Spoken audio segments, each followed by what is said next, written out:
Marriage అయిన వెంటనే job మానేసావంట, నిజమా కాదా? ఈఎంఐలు కట్టడానికన్నా ఉద్యోగం ఉండాలిగా. నువ్వన్నా ఉద్యోగం చేయాలి, ఆ అమ్మాయినా ఉద్యోగం చేయాలి. నువ్వు ఉద్యోగం మానేసి ఆ అమ్మాయి ఉద్యోగం మానేసి ఈఎంఐలు ఉన్నాయి కాబట్టి ఫుల్ ఆ పిల్ల పరిస్థితి ఏంటి? ఆ పిల్ల పరిస్థితి ఏంటి? కాదు. ఈఎంఐలు ఉన్నాయంటే ఉద్యోగాలు చేసుకుని ఈఎంఐలు కట్టాలా? ఈఎంఐలు కట్టడం గురించి ఉద్యోగం మానేసి తాగటం ఏంటి? నాకు ఆ అమ్మాయి మీద అనుమానం స్టార్ట్ అయింది సార్. వేరే వాళ్ళతో ఫోన్ లో మాట్లాడుతారు. అదే మాకు కావాల్సింది ఏంటంటే ఎప్పటి నుంచి నీకు అనుమానం? మ్యారేజ్ అయినప్పటి నుంచి అనుమానం స్టార్ట్. మ్యారేజ్ ముందు టోటల్ గా నీకు యాక్సెప్టెడా? మరి నువ్వు ఇందాక ఏమన్నావు అంటే పోలీస్ స్టేషన్లో కూడా బలవంతంగా చేయటం వల్ల పెళ్లి చేసుకున్నాను, కానీ ఆ అమ్మాయిని పెళ్లి చేసుకోవటం నాకు ఇష్టం లేదు అన్నాను. దాన్ని బట్టి మేము అర్థం చేసుకోవాల్సింది ఏంటంటే నీకు ముందు నుంచి ఆ అమ్మాయి మీద డౌట్ ఉంది. నీతో పాటు ఓయో రూమ్కి వస్తుందంటే వేరే వాడితో కూడా ఓయో రూమ్కి వెళ్తుందన్న ఆలోచన నీకు ముందు నుంచే ఉంది. కాబట్టి నువ్వు ఎంగేజ్మెంట్కి ముందే ప్రెగ్నెంట్ చేసేసి తర్వాత నువ్వు గుడ్ బై చెప్పేటని ట్రై చేస్తున్నావు. యాలేదు సార్, నేను పెళ్లి కాకముందు లైట్ తీసుకున్నా, పెళ్లి అయిపోయినాక సెట్ అయిపోతుంది అనుకున్నా. సో పెళ్లి అయినాక ఇంకా అనుమానం ఎక్కువ. అంటే ఇక్కడ సెట్ అవ్వకుండా ఎక్కడ సెట్ అయిందా? పెళ్ళైనాక నీకు అనుమానం బాగా మారిద్దేమో అనుకున్నావా? మారుతుంది కదా అనే ఫీలింగ్ ఉంటుంది కదా. పెళ్ళైన తర్వాత మారుతుంది అనుకున్నా కానీ మారట్లేదు. పెళ్లి అయినాక ఇంకా ఎక్కువ అయిపోయింది. ఒక బిడ్డ ఉందిగా. బిడ్డ ఎవరు బిడ్డ? నా బిడ్డ అయితే కాదు. ఎవరు బిడ్డ? నా బిడ్డ కాదని చెప్పి. పోనీ ఎవరు బిడ్డ? నీకు ఎవరో లిస్ట్ లో ఉంటారు కదా నీ రేషన్ కార్డులో ఎంతో మంది. తెలియదు సార్. ఎవరు లేరా? మ్యారేజ్ అయిన వెంటనే జాబ్ మానేసావంటే ఎందుకు మానేసావు? అది ప్రెజర్ వల్ల మానేసాను. ఏం ప్రెజర్ ఉంది నీకు? మందు కొట్టి కొట్టి కొట్టి ఉదయం లెక్క ప్రెషర్ ఎక్కువయ్యి వాళ్ళు అంత ముందు నుంచే తాగేవాడువా, ఇప్పుడే తాగుతున్నావా? మ్యారేజ్ అయినాక తాగాను. మ్యారేజ్ అయినాక అమ్మాయిని హెరాస్ చేయడం కోసం తాగుతున్నావు నువ్వు. అయితే మ్యారేజ్ చేయడానికి కోసం కాదు. హెరాస్ చేయడం కోసం జాబ్ మానేసావు. హెరాస్ చేయడం కోసం క్రియేట్ చేసుకుంటున్నావు అనుమానాలు. ఈ అమ్మాయిని ఎందుకు ఉద్యోగం మానిపించి అది ఒక్కటి చెప్పు, మాకు అర్థం కావట్లేదు. రోజు ఫోన్లలోనే వచ్చి మాట్లాడేది, ఫోన్లో ఎక్కువ చేసేది, ఎక్కువ ఇంటికి వచ్చి పడుకునేది. కానీ నాతో ఆవిడ అలా లైవ్ గా అలా పెట్టుకున్నావు అంతేనా? లైవ్ గా అలా పెట్టుకుని ఆ అమ్మాయి ఏం ఫోన్లు మాట్లాడుతుంది, ఏం మెసేజ్లు పెడుతుంది అనేది. ఈ శివ అని పదే పదే అంటున్నారు. ఎవరి శివ అనేది ఆమె ఫ్రెండ్ అంట సార్. ఏం తెలియకుండానే 30,000 ఎవరు వేస్తారు సార్? నానా పెళ్ళయిన దగ్గర నుంచి ఇద్దరు జాబులు మానేశారు కదా, ఇల్లు ఎలా గడిచింది? అదే నాకు అర్థం కాలేదు. నేను జాబ్ మానేస్తాను. అరే మరి ఇల్లు ఎలా గడుస్తుందని నువ్వు కదా ఆలోచించాల్సింది. నీకు తిండి ఎవరు పెడుతున్నారు, రెంట్ ఎవరు కడుతున్నారు, కరెంట్ ఎవరు వేస్తున్నారు? మేడం నేను జాబ్ చేయను, తను జాబ్ డబ్బులు డబ్బులు ఎలా వస్తున్నాయి మేడం?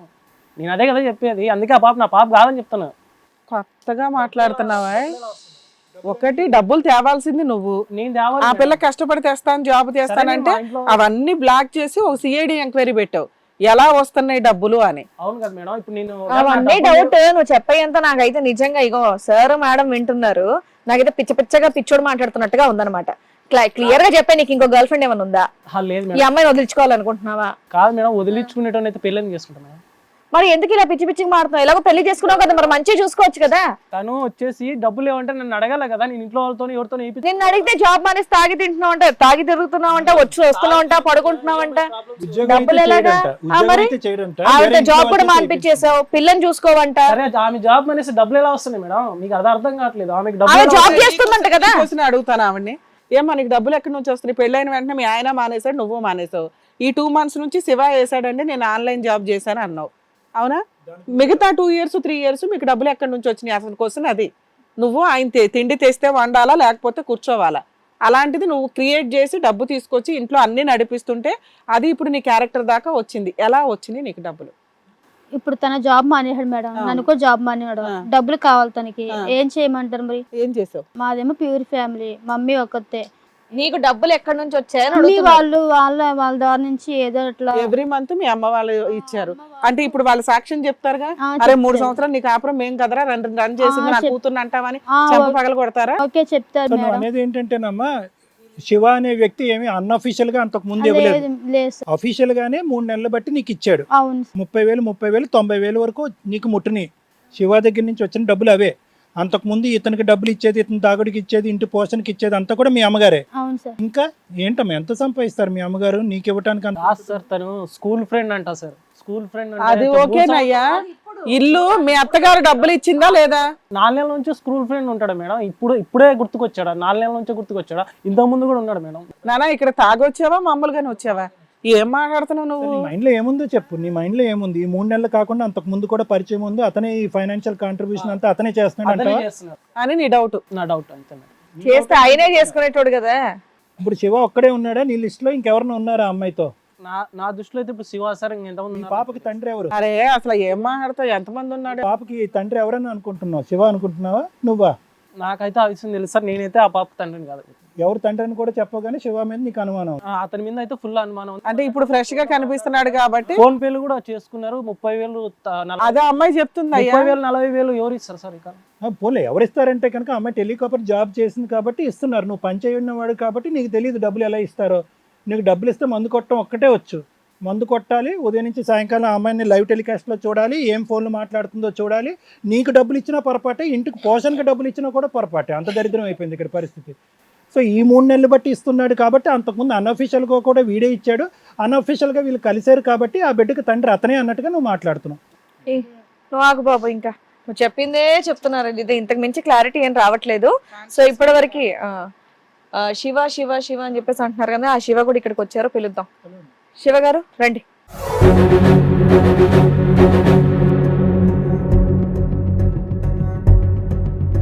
ఎస్ శివ గారు, ఆవిడ మీ 10th క్లాస్మేట్. అవును మేడం. అవును. సో ఆయన కూడా మీకు పరిచయమా? డైరెక్ట్ కలిసారా మీరు? వాళ్ళ పెళ్లికి వెళ్ళారా? లేదు మేడం. ఇప్పుడు దాకా మీ ఇద్దరు ఫేస్ టు ఫేస్ అవ్వలేదా? లేదు మేడం. మీ ఫ్రెండ్ వాళ్ళు ఆయన అట. ఫోటోలన్నా చూసారా? ఆ ఫొటోస్ అంటే అప్పుడప్పుడు పంపిస్తాను. ఆవిడేదో ఫస్ట్ నుంచి మీతో షేర్ చేసుకునేదంట ప్రాబ్లమ్స్. లేదు మేడం, ఫస్ట్ నుంచి ఏం లేదు. నేను రియల్ ఎస్టేట్లో జాబ్ చేస్తూ ఉంటాను. సో నేను అంటే నాకు తెలియదు ఈ పరిస్థితి ఇట్లా అట్లా అని తెలియదు. నేను రీసెంట్గా ఇక ఓన్గా బిజినెస్ పెట్టుకున్నాను కాబట్టి ఇక నాకు కూడా కొంచెం. ఏం ఆన్లైన్ జాబ్ అయ్యా? 30,000 ఇస్తున్నావు salary. Real estate madam. Real estate ఇస్తావా? ఇస్తాను మేడం. ఎంతమంది కావాలి ఎంప్లాయీస్ నీకు? మా వాళ్ళ పాపం బాధితులు బోడు మంది లేదు ఉన్నారు. మేడం, అంటే ప్రాబ్లం ఉంది అని చెప్పి హెల్ప్ కూడా కలిసి వస్తుంది అని ఎక్కువ శాలరీ ఇస్తున్నావు. మామూలుగా అయితే శాలరీ ఎంత ఉంటుంది ఈ జాబ్ కి? అయితే ఉంటుంది మేడం, 25 అంత ఉంటుంది. ఇక ప్రాబ్లమ్స్ ఎక్కువ ఉన్నాయి కదా, ఏదో మనం కూడా హెల్ప్ చేసినట్టు ఉంటుంది. ఫ్రెండ్ కదా, 10th క్లాస్ ఫ్రెండ్. 15,000-20,000 ఉండే శాలరీకి నువ్వు ఇంకో 10,000 ఎక్స్ట్రా ఇచ్చుకుంటూ హెల్ప్ అవుతుంది కదా. ఇక ఈ 3 నెలలు కాకుండా అంతకుముందు ఎప్పుడైనా ఆ అమ్మాయికి ఆర్థికంగా హెల్ప్ చేశారా? లేదు సార్. అప్పుడు మీరిద్దరు మీరు స్కూల్ ఫ్రెండ్సా, కాలేజ్ ఫ్రెండ్సా? పెళ్ళి అయిన తర్వాత కూడా కాంటాక్ట్ లో ఉన్నారా? లేదు సార్, నేను స్కూల్ ఫ్రెండ్సే. తర్వాత కాంటాక్టర్ లేను. ఒక 2-3 మంత్స్, నేను 2-3 ఇయర్స్ నేను మీకు ఎందుకు మ్యారేజ్ అవ్వలేదు? అంటే ఇంకా చేసుకోలేదు. ఈ అమ్మాయిని చేసుకుంటావా? సెటిల్ ఉన్నదా? ఈ అమ్మాయిని చేసుకుంటావా? లేదు, తను ఫ్రెండ్ మేడం. అటువంటి ఉద్దేశం ప్యూర్ ఫ్రెండ్షిప్ మాత్రమే మీది. ఫ్రెండ్స్. ఎందుకు ఆ అమ్మాయిని ఇంట్లోనే పెట్టి మీరు శాలరీ ఇస్తున్నారు? Why don't you ask her to come to your work place? మీ వర్క్ ప్లేస్ కి ఎందుకు రమ్మని చెప్పలేదు? వర్క్ ప్లేస్ అంటే ఇప్పుడు వాళ్ళ హస్బెండ్ ఇంట్లో నుంచి బయటకు వెళ్ళొద్దు అని చెప్తున్నారు కదా సార్. అవును. సో బయటకు వెళ్ళి తను జాబ్ చేయలేదు. కానీ మీరు ఇలా బ్యాక్ డోర్ నుంచి డబ్బులు ఇస్తున్నారు అంటే కనుక అతను అనుమానం డబుల్ ట్రిపుల్ అవుతుంది. జాబ్ చేస్తే డబ్బులు ఇస్తారు కానీ ఊరికైతే ఎవరు ఇవ్వాలి? అవును. నా జాబ్ ఇప్పుడు మా ఫ్రెండ్ కాబట్టి ఆ అమ్మాయి జాబ్ చేసే సంగతి అతనికి ఎప్పుడు తెలుసు శివాకి? అంటే వాళ్ళు చెప్పి ఉంటారు సార్. నేనైతే పర్సనల్గా కానీ అతనికి ఇష్టమా అన్నది ఆ అమ్మాయి చెప్పిందా? అట్లా అంటే నాకేం చెప్పలేదు సార్. నేనే చెప్పాను. ఏమంటే ఇప్పుడు ఇద్దరు ఇంట్లో ఉంటే పాపను ఎట్లా చూసుకుంటారు సార్? ఇప్పుడు ఏమైందంటే నాన్న 3 years అయింది నువ్వు మ్యారేజ్ చేసిన అయ్యి. help, ఈ 3 years లో ఏంటంటే అతను ఉద్యోగం మానేశాడు. ఆ అమ్మాయి చేతి కూడా ఉద్యోగం మాన్పించేశాడు. ఎందుకు మాన్పించేశాడంటే ప్రధానంగా పెద్ద కారణాలు అంటూ ఏమీ లేదు. అతనికి ఆవిడ మీద అనుమానం, ఇంక్లూడింగ్ ఆ అమ్మాయికి వచ్చినటువంటి ప్రెగ్నెన్సీ కూడా అతని వల్ల రాలేదు అనేటటువంటి బలమైన ఆలోచన అతనికి ఉంది. అలాంటి పరిస్థితుల్లో నువ్వు మళ్ళీ ఆ అమ్మాయికి ఉద్యోగం ఇచ్చేటట్టు అయితే కనుక ఇప్పుడు ఈ 3 months ఆ అమ్మాయి ఫైనాన్షియల్గా నువ్వు సపోర్ట్ చేయటం కాదు, అంతకు ముందు కూడా ఫైనాన్షియల్గా ఎందుకు సపోర్ట్ చేస్తుంది, ఎలా సపోర్ట్ చేస్తుందని అతనికి ఉన్న అనుమానం. నువ్వు ఆ అమ్మాయికి మంచి ఉద్దేశంతో ఉద్యోగం ఇప్పించినా కూడా వీళ్ళిద్దరి మధ్యన భేదాభిప్రాయాలు వచ్చి మధ్యలో నువ్వు ఇరుక్కుని ఫైనల్గా ఆ అమ్మాయికి పుట్టినటువంటి బిడ్డకు కూడా నువ్వే తండ్రి అయ్యేటటువంటి ప్రాబ్లమ్స్ ఉన్నాయని చెప్పి నాకు ఫస్ట్ నుంచి తెలియదు కదా సార్. నేను రీసెంట్ గా కాల్ చేశాను. ఎట్లా ఉన్నారు ఏంటని చెప్పి ఇన్ఫర్మేషన్ తెలుసుకున్నాను కదా, ఫ్రెండే కదా అని చెప్పి నేను రీసెంట్ గా కాల్ చేశాను. సో అప్పుడు నాకు ఈ ప్రాబ్లమ్స్ అనేది నాకు చెప్పారు. సరే కానీ మా వాళ్ళు ఫోన్ చేస్తే మాత్రం నువ్వు ఎందుకు వచ్చావు నాన్న అంత మంచోడిలాగా? అర్థం కాలేదు మేడం. మా వాళ్ళు ఫోన్ చేస్తే ఎందుకు వచ్చావు? యాక్చువల్లీ నీకు సంబంధం లేదు మేడం, నేను ఓన్లీ జాబ్ నిమిత్తమే అమ్మాయికి హెల్ప్ చేశానండి అని చెప్పొచ్చు కదా. అంత రిస్క్ నార్మల్ గా పిలిచారు, కాల్ చేస్తే ఇట్లా పరిస్థితి అంటే ఓకే కదా, మనం తప్పు చేస్తే హెల్ప్ చేయడం కోసం వచ్చావు. వెరీ గుడ్ నాన్న, వెరీ గుడ్. నేను అసలు నిన్ను ఇక్కడ ఏమీ అనట్లేదు. మేము నీలాంటి మంచి మనుషులు కొంత తగ్గిపోతూ వచ్చారు. ఎందుకంటే ఇలాంటి చెత్త లిటిగేషన్స్ నెత్తి మీద పడుతూ ఉంటాయి. ఆ చెత్త అంతా ఎవడం వేసుకోలేంగా. మంచికి వెళ్ళినా కూడా రోజులు మంచి కాదని ఇది ఒక ఎగ్జాంపుల్ నీ కేసులో చూస్తుంటే అర్థమవుతుంది మేడం. కాదు, ఇప్పుడు ఓన్లీ ఆ అమ్మాయికి ఫైనాన్షియల్ గా సపోర్ట్ చేశారు. మీ ఇద్దరి మధ్య ఇంకో సంబంధం కానీ అతను ఊహించుకుంటున్నటువంటి ఆలోచన కానీ లేదు. ఇక్కడ క్లియర్ గా ఏం చెప్పేశారు కూడా. ఏమంటే బాబు తమ్ముడు అతను చెప్పాడు, శివ ఫస్ట్ టైం కదా చూడటం. కరెక్ట్ ఫస్ట్ టైం కానీ చూడడం. నాకు ఆ బిడ్డ అయితే నా బిడ్డ కాదు సార్. అరే అయితే ఈయంతో ప్రాబ్లం లేదు నీకు.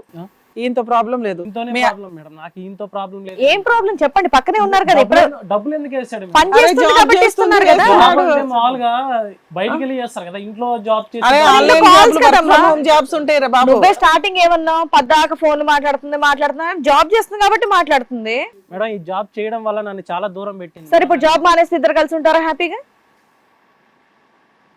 పిల్ల ఎవరో తేలాలి నీకు. ఓయమ్మా. పిల్ల ఎవరో నీ తేలాలి. టార్గెట్ పెళ్ళి ఎవరో తేరాలా, నీ భార్య ఉద్యోగం మానేయాలా, శివాకి నీ భార్యకి సంబంధం ఉందని తెలియాలా, ఏం కావాలి, నీ టార్గెట్ ఏంటి, ఎందుకు వచ్చావు ఇక్కడికి? నీ భార్య ఫస్ట్ క్వశ్చన్, నీ భార్య నీకు కావాలా వద్దా?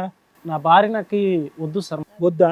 అందు గురించి ఇది కథ, ఇదంతా కథ నిజమా? ఇదంతా కథ నిజమా? కథగా ఎందుకు ఆ అమ్మాయి జీవితాన్ని సర్వనాశనం చేసి అందరినీ రోడ్డు పాలు చేస్తావు? నీ మనసులో ఉన్న ఆలోచన నీ భార్యను వదిలించుకోవాలంటే ఏమైనా నేను అంటే నాకు ఇష్టం లేదు, బిడ్డను తీసుకుని పో, డివోర్స్ ఇస్తానని చెప్పి ఏదో ఒక లెక్క తేల్చుకోండి. అలా కాకుండా ఎందుకు ఈ కథ ఎందుకు అల్లుతున్నావు? ఈ అబ్బాయిని ఎందుకు ఉచ్చులోకి లాగాడు? ఈ అబ్బాయి మీద నిజంగా నీకు అనుమానం ఉందా, లేదంటే నీ కథలో ఇది ఒక సీనా? నాకైతే అనుమానం ఉంది సార్, అమ్మాయి వద్దు, నాకు ఆ బిడ్డ కూడా వద్దు. నువ్వు అనుమానం అన్నట్టుగా చెప్పలేదు. ఆ బిడ్డ నా బిడ్డ కాదు, నాకు పుట్టినటువంటి బిడ్డ కాదు, ఆ బిడ్డకు తండ్రి వేరే అని చెప్పాను స్టార్టింగ్లో. నీకు మొదటి నుంచి ఈ పెళ్లి ఇష్టం లేదు అంటే కనుక ఎందుకు ఈ డ్రామా? ఆ ధైర్యం ఆ రోజు చేస్తుంటే ఈ రోజున ఒక పిల్ల ఇట్లా క్వశ్చన్ మార్క్ లో ఉండేది కాదు కదమ్మా. నీ జీవితం నాశనం చేసుకుని పిల్ల జీవితం నాశనం చేసావు. నువ్వు ఒకడే ఆడే డ్రామా, లేదంటే నీ వెనకతలు మీ అమ్మ కూడా ఉంది ఈ డ్రామాలో? ఇప్పుడు ఏదో కొత్త సంబంధం వచ్చి ఉంటది, మీ అమ్మ ఫోన్ చేసి ఉంటది, ఇప్పుడు ఈ అమ్మాయిని వద్దనుకుంటున్నావు అంతేనా? ఏమో నువ్వు చెప్పేదానికి నాకు ఇలాంటి ఆలోచనలు వస్తున్నాయి. మరి అంత ఈజీగా వదిలించుకోవటం? పెళ్లి చేసుకునే ముందు ఉండాలి ఆలోచన. నీకు అంతకీ పెద్ద క్వశ్చన్ మార్క్ నువ్వు చేసుకునేటటువంటి అమ్మాయి మీద ఉంటే కనుక అసలు ఫిజికల్గా మీరు ఎందుకు కలిశారు? కలిసిన తర్వాత అమ్మాయి ప్రెగ్నెన్సీ వచ్చేటటువంటి విధంగా ఎందుకు చేసావు? ఆ అమ్మాయి క్యారెక్టర్ ప్రూవ్ అయిన తర్వాత, నీకు పూర్తి స్థాయిలో నమ్మకం వచ్చిన తర్వాత ఫిజికల్గా కలవచ్చు కదా. పెళ్ళి అయిన తర్వాత ఎంగేజ్మెంట్ ముందు కలిసేటాలు, ఎంగేజ్మెంట్ తర్వాత ప్రెగ్నెన్సీ వచ్చేటాలు, తర్వాత నువ్వు తప్పించుకుని తిరగటాలు, ఎందుకు ఇవన్నీ? నీకు నమ్మకం లేకపోతే అమ్మాయిని వదిలేసాయి. పోలీస్ స్టేషన్లో గట్టిగా వాదించి చెప్పాల్సింది, ఏమండి ఆ అమ్మాయి మీద నాకు నమ్మకం లేదు, ఆ అమ్మాయికి వచ్చిన ప్రెగ్నెన్సీ కూడా నా ప్రెగ్నెన్సీ కాదని అనిపించింది, నా వల్ల వచ్చింది కాదనిపిస్తున్నా మాట్లాడుంటే లెక్క తెలిపోయింది. ఎందుకు 3 సంవత్సరాల పాటు ఆ నరకం? ఆ చంటి బిడ్డకి ఎందుకు ఈరోజు ఒక క్వశ్చన్ మార్క్? తండ్రి ఎవరు అన్నట్టు చండాలంగానే ఎత్తుకుంటావు ఆ పిల్లని? లేదు సార్. ఆ బిడ్డని ఎత్తుకో. ఆ పిల్ల అది కూడా చెప్పిందిలే మీ ఆవిడ, పిల్లని సరిగ్గా చూడో, భార్యని సరిగ్గా చూడో, బలవంతపు పెళ్లి. తను నన్ను చూడాలి కదా ఏ, మేడం. ఆగవయ్యా, ఏం చూడాలి ఎక్కువ నిన్ను? చూసేసిందిరా బాబు అబ్బో, అమ్మాయి. 3 ఏళ్ల నుంచి అలా చూడబట్టే ఈ రోజు నెత్తి మీదకి ఎక్కి కూర్చున్నావు నువ్వు. నువ్వు ఇంకొద్దిగా ఎక్కువ చూసినా కూడా నువ్వు ఒప్పుకోవట్లేదు. ఉద్యోగం చేసుకుంటాను, డబ్బులు సంపాదిస్తాను, నిన్ను పోషిస్తానని చెప్పి ఒక ఆడపిల్ల అంటున్నా కూడా నువ్వు ఇంకా చూసుకోవట్లేదు అంటున్నాను. నీ లెక్క ప్రకారం చూసుకోవటం అంటే ఏంటో మరి నువ్వు డిఫైన్ చేయాలి మాకు. పెళ్ళై 3 ఏళ్ళు అయింది, ఉద్యోగం లేదు, ఏం లేదు, దున్నపోతులా తాగడం, తినడం, పడుకోవడం. మళ్ళీ నన్ను చూసుకోవట్లేదు కదా అంటే ఏం చూసుకోవాలి? చెప్పు తీసుకు కొట్టుకొని చూడాలి. ఏమ్మా, నిన్ను వద్దనే అంటున్నాడు, ఏమంటావు లక్ష్మి? అసలు నాకు వద్దు ఇవ్వడం, నా పిల్ల నా పిల్లే కాదంటున్నాడు ఆయన. నాకు మా హస్బెండ్ కావాలి మేడం. ఎందుకు కావాలమ్మా? ఏమి ఇచ్చాడని కావాలి? ఆ బిడ్డకు ఒక తండ్రి అయ్యాడని కావాలా? మారుతాడు కదా సార్, మారుతాడు కదండి. తాగుడు ఆపాలిగా. ఇగో ఈ పిల్లనా నువ్వు వద్దు అంటున్నావు? పాపం 3 ఏళ్ళు ఉత్తినే కూర్చోబెట్టి వాళ్ళ కూతురుతో పాటు నిన్ను కూడా పోషించింది, మీ కూతురుతో పాటు. శివ, నువ్వేమన్నా అతనికి చెప్పాలంటే చెప్పు, ఒక 2 మాటలు. అతనికి ఒక నమ్మకం వచ్చే విధంగా అతనికి ఏమైనా కౌన్సిల్ చేయాలంటే చేయి. అతని మైండ్లో ఉన్న అనుమానం తీసేసే. అంటే నీ ప్రాబ్లం ఏంది బ్రదర్? అంటే ఫోన్ మాట్లాడడం ప్రాబ్లమా? జాబ్ ఇవ్వడం, అసలు ఎవరు జాబ్ ఇవ్వరు అసలు. పునః ఆవిడ మానేస్తుంది, నువ్వు జాబ్ చేస్తావా? మీ అత్త ఇంటికి ఇల్లు నడిపించడానికి డబ్బులు ఇవ్వడం నీకు అనుమానం, ఆ అమ్మాయికి ఎవరో ఫ్రెండ్ హెల్ప్ చేసి ఒక జాబ్ ఇవ్వడం నీకు అనుమానం, ఆ అమ్మాయి ఇంట్లో ఇల్లు నడిపించడం నీకు అనుమానం. నీకున్న అనుమానాలు భూప్రపంచంలో ఎవరికీ ఉండవు. ఇవి నిజంగా నీ అనుమానాలు కాదు, ఆ అమ్మాయిని వదిలించుకోవడానికి నువ్వు క్రియేట్ చేసుకునే రీజన్స్ ఇవన్నీ. ఇది రీజన్ కాదు కదా బ్రదర్. తన ఫోన్ ఇంట్లో మాట్లాడడం అనేది- జాబ్ చేసుకోమని చెప్పాం, ఇంట్లో ఉండమని చెప్పినా మనం జాబ్ కూడా చేయొద్దు అని చెప్పినాం. తిండి పెట్టాలి కదమ్మా, ఎవరు పెడతారు? ఎక్కడో వాళ్ళ అమ్మ ఉన్నంతలో మీకు రెంట్లు ఇవి అవి కడుతుంటే అది కూడా నువ్వు అనుమానిస్తున్నావు. ఇంకెట్లా చెప్పాలి, నిన్ను ఎట్లా ఒప్పించాలి ఎవరమైనా కానీ? మీ అమ్మ ఏమైనా వెనకాల ఎక్కేస్తుందా నీకు? ఇప్పటికైనా వదిలేసిరారా అని? నీ జీవితం నాశనం అయిపోయింది, నీకు అర్థమవుతుందా? ఒక పిల్ల మీద కక్ష తీర్చుకోవడం కోసం నీ చేతులారా నీ జీవితం సర్వనాశనం చేసుకున్నావు. నీ తాగుడు, నీ జాబ్లెస్, ఎదురు అనుమానము, ఆరోగ్యం పోయింది, బ్రెయిన్ పోయింది. నీకు ఆ 2 దెబ్బని అర్థమవుతుందా? దానికంటే నువ్వు లీగల్ గా ఫైట్ చేసినా బాగుండేది. ఆ రోజు నువ్వు ఫోర్స్ఫుల్ గా పెళ్లికి ఒప్పుకొని ఆ అమ్మాయికి పనిష్మెంట్ ఇవ్వాలన్న ఉద్దేశంతో నువ్వు చేస్తున్న పని ఏంటో తెలుసా? నిన్ను నువ్వు నాశనం చేసుకోవడం, ఆ అమ్మాయిని నాశనం చేయడం. ఈ ట్రిక్ ఏదో బాగుంది, చాలా మందికి యూజ్ అవుతుంది నువ్వు చేసే పని. ఇప్పుడు చెప్పాడు శివ, నీకు అర్థమైందా? నమ్ముతున్నావు ఇప్పటికైనా అతను చెప్పినటువంటి వర్జన్? కేవలం ఒక నేను friendly- నమ్మట్లేదు. ఆ? మేము నమ్ముతున్నాం బాబు, నమ్మట్లే. మేము నమ్మితే నమ్ము, ఎందుకంటే అక్కడ మాకు అర్థం అవుతుంది. మేము ఎంక్వైరీ చేసినాకే నీ ముందు కూర్చొని మాట్లాడుతున్నాం. నాకు తెలిసి ఫోన్ మాట్లాడడం వల్లనే ఇది ప్రాబ్లం అనుకుంటాం మేడం. ఎందుకంటే మనం స్లాట్ బుకింగ్కి మనం కస్టమర్ని ఇన్వైట్ చేయాల్సి వస్తుంది. సో ఆమె ఫోన్ చేయాలి, అందరికీ ఫోన్ చేసి ఇది మన ఫ్లాట్ ఉంటుంది ఇట్లా అంటే ఇన్ఫర్మేషన్ ఇవ్వాలి. సో అది అంటే డైలీ కస్టమర్కి ఒక ఈ రీచ్ అనేది ఇస్తాం మనం, ఒక 30-40 ఇట్లా ఇస్తాం. సో వాళ్ళకి కాల్ చేయడం వల్ల మాట్లాడుతూ ఉండాలి కదా, అదే ఈయన ప్రాబ్లం. అంటే అక్కడ ఏం జరుగుతుంది, ఆ కస్టమర్స్తో మాట్లాడటం ప్రాబ్లం కాదు శివ, నీతో మాట్లాడటం అనేది ఒకటి ప్రాబ్లము, అతను వద్దన్నా కూడా ఈ ఉద్యోగం చేయటం అనేది ఒకటి ప్రాబ్లము, నెలకి 25,000 20,000 కాకుండా 30,000 ఇవ్వటం అనేది ఇక్కడ ప్రాబ్లం. ప్రధానమైన టార్గెట్ నువ్వు, ఆ కస్టమర్స్ కాదు. సో నేనేమంటున్నానంటే అతనికి కొద్ది భరోసా కలిగేటటువంటి విధంగా చెప్పు. ఆ అమ్మాయి చిన్ననాటి స్నేహితురాలే కానీ మా ఇద్దరి మధ్యన ఎటువంటి సంబంధం లేదని చెప్తే వింటే ఓకే, వినకపోతే ఏం చేయాలన్నది మేము చెప్తాం. అది బ్రదర్ మా మధ్యలో ఎటువంటి ప్రాబ్లమ్స్ అనేది లేదు. నేను జస్ట్ ఏంటంటే హెల్ప్ చేద్దాం కదా, ఫ్రెండే కదా అని చెప్పి చేశాను. మీకు ఎటువంటి అనుమానాలు ఏమి అవసరం లేదు. కలిసి ఉండండి, జీవితాన్ని నాశనం చేసుకోమాకండి, హ్యాపీగా ఉండండి. ఇంకేమైనా ఆర్థిక సాయం కావాలంటే నేను చేస్తాను. అరే బాబు నువ్వు ఇంకా సహాయం చేయకు, ఆ సగమే అక్కడికి అయిపోయింది. అదే అసలు ఈ కేసులో అదే పెద్ద ప్రాబ్లం అయింది. ఒకళ్ళ సహాయం అతనికి అనుమానాన్ని క్రియేట్ చేస్తుంది. ఇప్పుడు ఫ్రెండ్ ఇట్లా లైఫ్ వేస్ట్ అవుతుందంటే మనం కొన్ని చోట్ల అపాత్ర దానం చాలా డేంజర్. ఈ కేసులో అదే, వాళ్ళు అడుగు తింటారో, వాళ్ళ కాపురం నిలబెట్టుకుంటారో, రోడ్ల మీదకి పోతారో, వాళ్ళకు వదిలేసి ఉంటే ఈ రోజు నువ్వు ఇక్కడికి వచ్చి కూర్చోవలసిన అవసరం వచ్చేది కాదు. కొన్ని సందర్భాల్లో హెల్ప్ కూడా యూజే అవ్వదు, ఎదురు వాళ్ళకి లాస్ అవుతుంది. ఈ కేసులో మీరు ఇంకా జాబ్ ఆపేయండి, ఎందుకంటే ఆవిడ మళ్ళీ నిన్ను బతులాడి, వాళ్ళిద్దరూ కలిపి వచ్చి నిన్ను బతులాడితేనే మీరు జాబ్ ఇవ్వండి. మీరు ఇచ్చే సర్వీసు వాళ్ళకి యూజే లేదు. వాళ్ళకి ఆల్రెడీ 3 years నుంచి ఇల్లు నడుస్తుంది, వాళ్ళ అమ్మాయి హెల్ప్ చేస్తుంది, ఆయనకి ఆల్రెడీ క్వశ్చన్ మార్క్ ఎక్కడ ప్రూవ్ చేయడానికి కుదరలా. కానీ నువ్వంటూ ఎంటర్ అయిపోయినాక నువ్వు ఒక ఆయుధం దొరికేసావు అతనికి, అది పట్టుకొని వేలాడుతున్నాడు. ఆ అమ్మాయి ఎంత హార్డ్ వర్క్ చేస్తే అంత శాలరీ ఇంక్రీజ్ అవుతూ వచ్చింది. ఏదో 30,000 దాకా మీరు ఇచ్చారు. అట్లాంటి కేసులు ఇంకా హార్డ్ వర్క్ చేయని సపోర్ట్ చేయాలి. అది వదిలిపడేసి ఆ అమ్మాయిని నాశనం చేయడమే టార్గెట్గా పెట్టుకున్నాడు ఆ అబ్బాయి.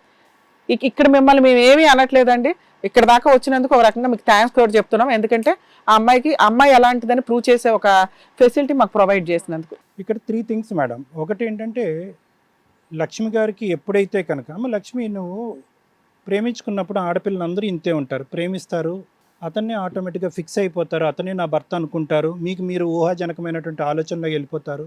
సింగిల్గా ఉండేటటువంటి తల్లి యొక్క పరిస్థితి ఏంటి అన్నది ఆలోచించరు. వెనకాతల సురేష్ లాంటి వ్యక్తులు ఉంటే కనుక వాళ్ళ పేరెంట్స్ ఏ విధంగా ఆలోచిస్తున్నారు, సురేష్ అంత ట్రాన్స్పరెంట్గా ముందుకు వస్తున్నారా, నిజంగా ఈ ప్రేమ వర్కౌట్ అవుతుందో, ఇవన్నీ ఆలోచించరు. బహుశా స్టార్టింగ్లో నీకు ఆ ఆలోచన ఉంది. ఆ ఆలోచన ఉండటం వల్లే ఏమనుకున్నామంటే పెళ్ళికి ముందే ఫిజికల్గా కలవటం ఎందుకు అనేటటువంటి ఉద్దేశంతో 1-2 సార్లు తోశారు. ఇది చాలామంది ప్రేమించుకున్న ఆడపిల్లలు స్టార్టింగ్లో చేసేటటువంటి ఒక అంశం. తర్వాత ఏమవుతారంటే ప్రామిసులు అటువైపు నుంచి పెరుగుతాయి. ఎటువంటి ప్రామిసులు పెరుగుతాయంటే, కమాన్ లెటస్ మనం కలిసి ప్రయాణం చేద్దాము, ఎటువంటి డోకా లేదు, ఎట్టి పరిస్థితుల్లో మా అమ్మ నాన్నలను ఒప్పించేస్తాను, నీకు 200% గ్యారంటీ నేను ఇస్తాను అంటారు. మీలాంటి ఆడపిల్లలు కమిట్ అయిపోతారు. ఇప్పుడు కమిట్ అయిపోవటం వల్ల ఏమొచ్చింది అంటే కనుక ఇతనికి ఈ ఆలోచన ఏదైతే ఉందో, నాకు పుట్టినటువంటి బిడ్డ నా బిడ్డ కాదు, నీకు వచ్చినటువంటి గర్భం నా వల్ల కాదు అనేటటువంటి ఆలోచన, ఇదేదో పెళ్ళయిన తర్వాత వచ్చినటువంటి ఆలోచన కాదమ్మా. ఏదైతే ఒకసారి నువ్వు పక్కకు తోసావో, రెండోసారి బలవంతం చేశాడో, బలవంతం చేసిన తర్వాత నువ్వు ఒప్పుకున్నావో, ఆ తర్వాత కంటిన్యూస్గా కలిసారో, అప్పుడే ఇతని ఆలోచనలో ఒక బీజం పడింది. ఈరోజు ఇతనికి తాగుడు అనేటటువంటిది కూడా ఇందాక నేను చెప్పినట్టుగా ఉన్నటువంటి పాయింట్ ఏంటంటే, ముందు నుంచి తాగుడు ఉంది, ఎటొచ్చే ఏంటంటే అప్పటి నుంచి నువ్వు గ్రహించలేదు. ఎప్పుడైతే కనుక ఇతను అనుమానం అనేటటువంటి పెనుభూతం ఇతని మైండ్లో దూరిందో, ఆ ఉద్యోగం కాస్త మానేసి ఫుల్ టైం డ్రింకింగ్ అనేటటువంటి హ్యాబిట్లో, ఫుల్ టైం నేను మానిటరింగ్ చేయటం అనేటటువంటి హ్యాబిట్లో, ఫుల్ టైం నేను పోలీసింగ్ చేయటం అనేటటువంటి హ్యాబిట్లోకి అతను దిగిపోయాడు. సో ఇటువంటి తాగేటటువంటి వాళ్ళకి ఏంటంటే ఈ అనుమానం అనేటటువంటి ఆలోచన ముందు నుంచే ఉంటుంది. ఇదేంటి ఒకసారి నువ్వు అన్న అమ్మాయి రెండోసారి మూడోసారి ఆటోమేటిక్గా యాక్సెప్ట్ చేసేసి అసలు లెక్కపెత్తడం లేకుండా నాతో పాటు ఇలా ఫిజికల్గా కలిసిపోతుంది అనేటటువంటి ఆలోచన ఏమవుతుందంటే, నేను ఒక్కడినేనా, లేదంటే నాలాగా ఆలోచించి ఈ అమ్మాయిని బలవంతం చేసినటువంటి నలుగురితో కూడా ఈ అమ్మాయి ఇలా ఉంటుందా అనేటటువంటి ఆలోచనతో అతను వెళ్ళాడు. వెళ్ళిన తర్వాత ఏమైందంటే అతనికి కావలసినటువంటి సుఖాలు సంతోషాలు అన్నీ అయిపోయినాయి. రాకూడనటువంటి అనుమానం ఆలోచన కూడా వచ్చేసింది.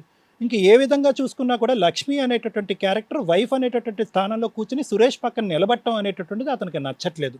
దాంతో ఏంటంటే ఇతనిలో ఉండే ఇంకో భయం ఏంటంటే, ఎక్కడ ఇన్నిసార్లు కలిసినట్టు నువ్వు ప్రెగ్నెంట్ జాగ్రత్త తీసుకోకుండా ఫ్యామిలీ ప్లానింగ్ లేకుండా కలిసినప్పుడు నువ్వు ఎప్పుడు ప్రెగ్నెంట్ అవుతావు అనేటటువంటి భయం కూడా అతనిలో ఉంది. అతని దరిద్రం కొద్దీ ఏమైంది అంటే కనుక, నీ దరిద్రం అతని దరిద్రం నాకు తెలియదు కానీ నువ్వు కాస్త ప్రెగ్నెంట్ అయిపోయావు. పోనీ కాస్త ఆ ప్రెగ్నెన్సీ కాస్త పెళ్ళయ్యేంత వరకు అది రివీల్ చేయకుండా ఉండుంటే అది వేరే విషయంగా ఉండేది. సరే ప్రెగ్నెంట్ అయిపోయావు. ఇక్కడ ఏమైందంటే అగ్గికి ఆర్జం పోస్తున్నట్టుగా వాళ్ళ తల్లి కూడా ఇతనితో జత కలిసింది. ఆవిడకు కూడా మొదటి నుంచి నువ్వు ఇష్టం లేదు. సింగిల్ పేరెంట్ అమ్మాయి అనో తెలీదు, లేదంటే ఇంకో ఉద్దేశం తెలీదు, అతనికి ఇష్టం లేదు. ముందు నుంచే తగ్గొట్టాలనేటటువంటి ఉద్దేశంతో ఫైనల్గా ఆవిడ ఏం చేసిందంటే ఎంగేజ్మెంట్ వరకు వచ్చేస్తుందమ్మా. ఎందుకంటే ఇతను చచ్చిపోతాను, సూసైడ్, ఆ తాగిన మొత్తంలోనూ ఇంకోటో తెలీదు, భయపెట్టి ఇచ్చేసి ఎంగేజ్మెంట్ వరకు వచ్చింది.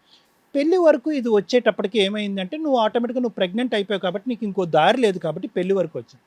సో ఇక్కడ మనకు అర్థమైంది ఏంటంటే కొత్తగా వచ్చినటువంటి క్యారెక్టర్ కాదు సురేష్ అనేటటువంటి వ్యక్తికి. పెళ్ళి అయిన తర్వాత నీ ప్రెగ్నెన్సీ అని తెలిసి నీ మీద అనుమానం పెరిగి శివతోనో XYZతోనో ఇది చేపించేసి నిన్ను ఉద్యోగమే వద్దు అని చెప్పేటటువంటి ఆలోచన శైలి మొదటి నుంచి అతనికి నీ మీద అనుమానం అనేటటువంటిది, ఆ బీజం అనేది మొదటి నుంచి పడింది.